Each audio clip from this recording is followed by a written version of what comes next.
સુરતના કેટલાક ગેમ ઝોનમાં રાતોરાત ફાયર સેફટીના સાધનો મૂકી દેવાયા હોવાની ખબરો. રાજકોટની દુર્ઘટના બાદ સુરત શહેરમાં ગેમ ઝોન સામે પાલિકાએ કાર્યવાહી શરૂ કરી છે.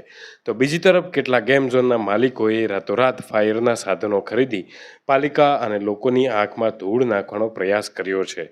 જોકે ગેમ ઝોનના માલિકોએ મૂકેલા ફાયરના સાધનો પર આજની તારીખ સ્પષ્ટ જોવા મળતી હોય તેવો દાવો થઈ રહ્યો છે, જેના કારણે અનેક સવાલો પણ ઊભા થઈ રહ્યા છે. અત્યાર સુધી ફાયરના સાધનો અને એનઓસી ન લેનારા સામે પાલિકા કયા પ્રકારના પગલાં ભરે છે તેના પર સૌની નજર રહેલી છે. જોકે રાજગઢની દુર્ઘટના બાદ સુરત પાલિકા અને અન્ય અધિકારીઓની ટીમ દ્વારા ગેમ ઝોનની તપાસ કરવામાં આવી હતી.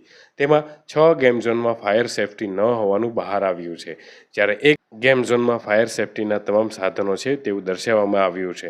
જોકે ફાયર સેફટીના જે સાધનો મુકાયા છે તેમાં આજની તારીખ સ્પષ્ટ હોવાથી રાતોરાત સાધનો મૂકવામાં આવ્યા છે તે બહાર આવી ગયું છે.